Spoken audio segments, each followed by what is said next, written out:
Reform thinking. Welcome to the deep dive. Today, we're looking into something that's, well, it's right at the heart of what it means to be human. We're going to be examining some sources that really dig into this persistent feeling we all have about right and wrong. Right. This absolute certainty that some things are fair and others aren't. Exactly. And our main source for this is going to be some material from C.S. Lewis, a lot of it drawn from his work in Mere Christianity. He has this term for it. He calls it the law of human nature. Uh-huh. And our mission, really, for this deep dive is to get to the bottom of his argument. Why does he claim that this standard of decent behavior, this moral compass we all seem to have, isn't just a social convention? Right. That's not just a matter of taste or something we made up for convenience. He's arguing it points to something real, something external to us. Yes, something completely separate from just observing how people happen to act on any given day. Yeah. And Lewis, he kicks the whole thing off with two observations he makes about people. These seem simple, but they're actually quite strange when you think about them. They really are. So the first one is just this, that human beings all over the earth have this curious idea that they ought to behave in a certain way. A standard of fair play or decency or morality. He uses a few different names for it. Yeah, and we appeal to it all the time. It's what's behind our complaints, our arguments, our demands for justice. It's that feeling of, hey, that's not fair.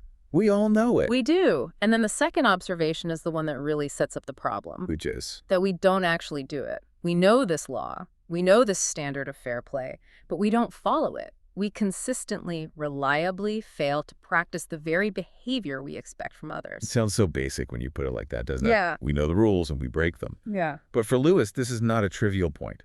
This tension, this gap between the law we acknowledge and the lives we actually live. He says that's the starting point for finding any real truth about ourselves and the universe. Yeah, the fact that we can even recognize a standard that we are capable of breaking. That requires a serious explanation. It can't just be brushed aside. And that's really where the critical analysis has to begin. Okay, but if you accept that, you immediately run into a pretty big objection. I mean, it's the first thing I would think of. I think it's what most people would think. That, well, breaking the moral law just means we're not perfect. And why should anyone expect us to be? Nothing is perfect. Exactly. So what? We're imperfect creatures? A tree can be imperfect. A stone can be imperfect. Why is it such a big deal if humans are? Well, this is the first major distinction Lewis makes, and it's a critical one. He argues that when we use the word imperfect or bad for a human's moral failure, we mean something completely different than when we apply it to, say, a rock or a tree. How so? Well, think about a purely physical object. A stone, for example. It is what it is. It operates according to its physical nature and the forces acting on it. Full stop. Right. And if I say a stone has the wrong shape, what am I really saying? You're saying it's the wrong shape for something you want to do with it. Okay, so if I'm building a wall and I need a flat stone, but I pick up a jagged one, Yeah. the jagged one is wrong for my purposes. Exactly, for your purposes. The jaggedness isn't a failure on the stone's part. It hasn't broken the law of being a good stone. It's just the result of geology, of weathering, of all these physical forces. It's inconvenient for you, but that's all it is. It hasn't failed to live up to some sort of stone ideal. Not at all. And the same goes for the tree.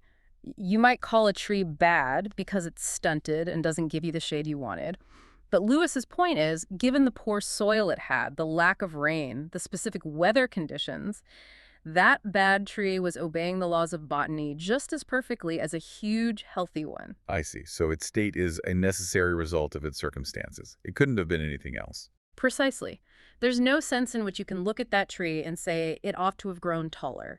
It simply did what the laws of nature dictated under those specific conditions. It's always conforming to physical law. It can't disobey gravity. It can't disobey the principles of cellular biology. Okay, so if you take that framework where physical objects are always conforming to their nature, then the way humans fail to conform to the moral law suddenly looks very, very different. It stands out. It really does. Because the standard of behavior for a person is clearly not just defined by what people in fact do. If it were, then what?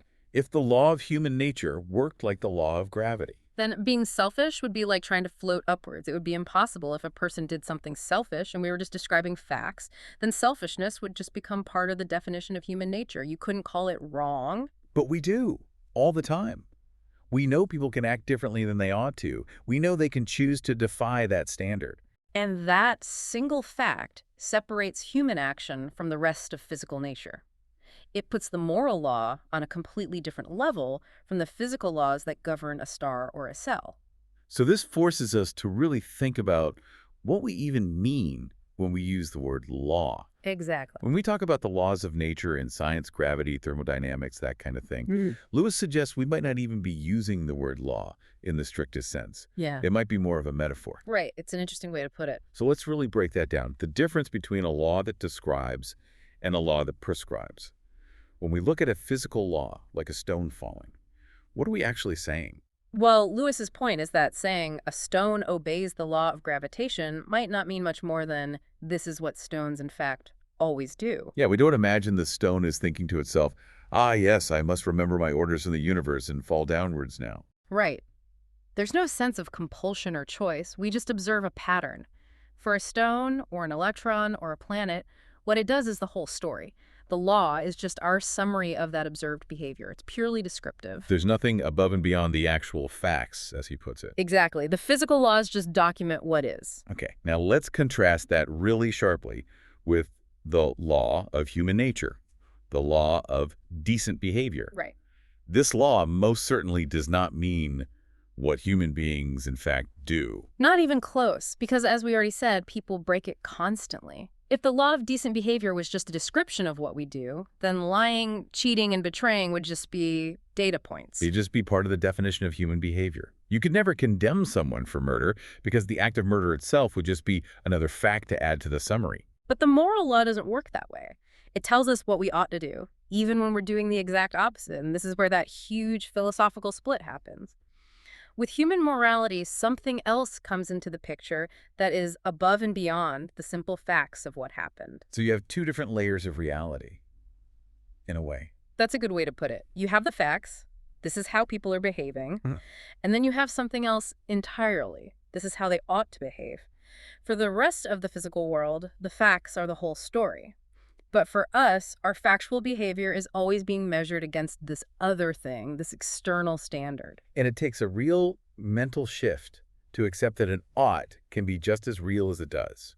We observe the world, we catalog what is, but the second we start talking about right and wrong, we're admitting there's this other realm of reality about what should be. It's a very peculiar distinction, and because it's so strange, it makes people, it makes them uncomfortable. And that discomfort leads them to try and explain it away. Right. To try and reduce the moral law to something more manageable, something we created ourselves. Yeah. Yes, to reduce it to something material, like instinct or social conditioning, or just pure convenience. Because if you can do that, if you can show the moral law is just something we invented, then this whole argument for an external real standard just disappears. So Lewis anticipates this and takes on those explanations directly. He does. He puts them under the microscope.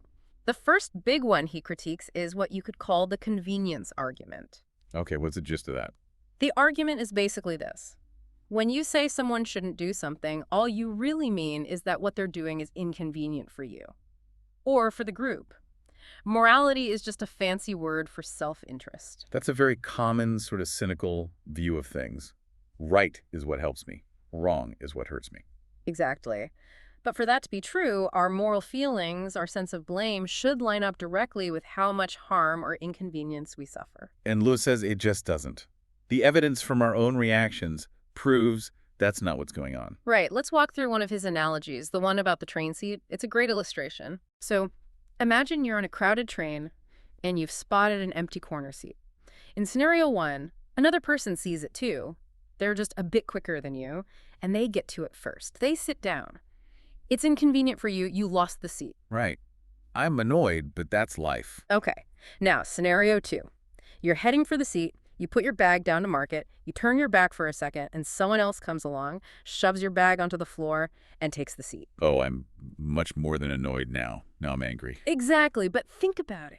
The physical result, the inconvenience, is identical in both cases. You don't have the corner seat. So if morality was just about convenience, you should feel the same way about both people. But I absolutely don't. The first person played by the rules. They were just faster. The second person cheated. They broke the unspoken rule of fairness. And that's the whole point. Your moral judgment, your anger, it isn't triggered by the loss of the seat. It's triggered by the violation of the standard, the violation of the ought. That's a really clear way to put it. The inconvenience is the same, but the moral feeling is completely different. He uses another example that's just as good, the one about tripping someone. Imagine someone tries to trip you on purpose. They're malicious, but they're also clumsy, and they miss completely. You're not hurt at all. I'm still going to be furious with them. Of course. Now imagine someone else isn't looking where they're going, they stumble, and they accidentally knock you over, and you break your arm. It's a serious injury, a massive inconvenience. After the initial shock, am I going to be morally outraged at them? No. I'll be in pain, but I won't blame them in the same way. Right. If morality was just about avoiding harm or inconvenience, the person who accidentally broke your arm should get all the blame, and the person who tried to trip you but failed should get none. But our moral sense works the exact opposite way. We care about the intent, the violation of the rule against trying to harm people, not the outcome. The intent is what matters. It's a devastating counter-argument to the idea that morality is just a calculation of what's useful or harmful to us. It really is. And he has one more example on this point that really drives it home, the one about the traitor in a war.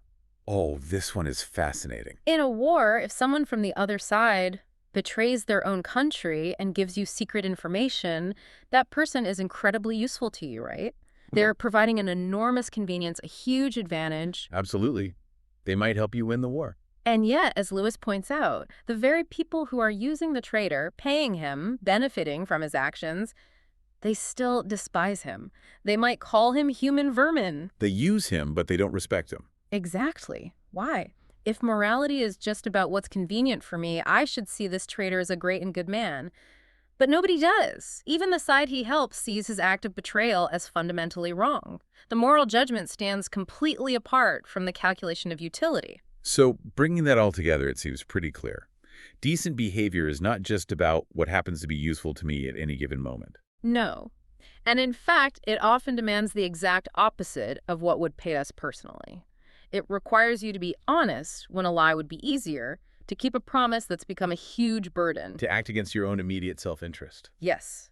Which completely torpedoes the idea that morality is just a sophisticated form of personal convenience. Okay, so if the idea of individual convenience doesn't hold up, the next logical step for a skeptic is to broaden the scope, to zoom out. Right. Which brings us to the second major argument Lewis tackles. We can call it the societal benefit argument. And the claim here is that, okay, maybe it's not about my personal benefit, but it's about what pays off for the human race as a whole. Yes, the idea that we have this sense of right and wrong because, as a species, we've figured out that society works better if everyone plays fair. It's a kind of group survival instinct. And on the surface, that sounds very plausible. I mean, it's true, isn't it? A society where people are generally unselfish and honest is a much safer and happier place than one where everyone is just out for themselves. It is absolutely true. Lewis doesn't dispute that for a second. That's a fact about how the world works. But as an explanation for where our sense of ought comes from, he says it falls into a classic logical trap. It's circular reasoning. It's completely circular. It assumes the very thing it's trying to explain. Okay, let's walk through that logic so it's really clear. Suppose I'm the person who doesn't see why I should be unselfish. And I ask you, why ought I to be unselfish? And I, using the societal benefit argument, would say, because being unselfish is good for society. Okay. But then I could just ask the next obvious question. And why should I care about what's good for society, especially if being selfish right now would really benefit me and only hurt society in some tiny, abstract way? What can I possibly say to that? The only real answer I have left, if I'm not going to appeal back to your own self-interest, is to say, well, because you just ought to be unselfish. And we're right back where we started. The argument has to assume the existence of the ought to make its case. It does. It doesn't explain the origin of the ought at all.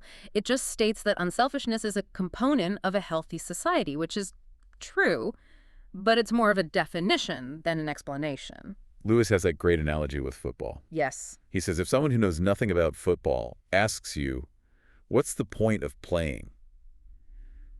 It's no good to tell them the point is to score goals. Right, because trying to score goals is the game of football. You haven't explained the reason for the game. You've just described what the activity consists of. Saying the point of football is to score is just another way of saying football is football. And that applies directly to the moral question. If someone asks, why should I behave decently?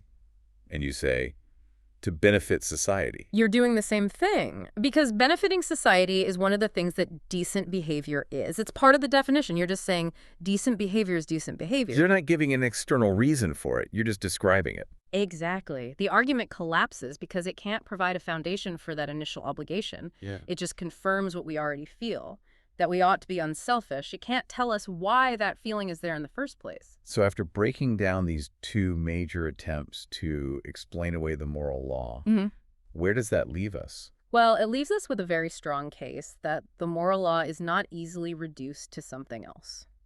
And this is where we can start to synthesize what Lewis is building. We can start to say what this law is by first being very clear about what it is not. Okay. So first, we've established it's not just a description of human behavior. It's not like gravity. It's a prescription of how we should behave. Right. And second, it's not just a personal whim or a fancy we can get rid of. Right. If we tried to genuinely abandon the idea of right and wrong, language itself would start to break down.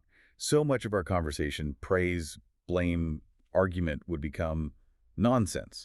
It's too deeply wired in how we think and communicate.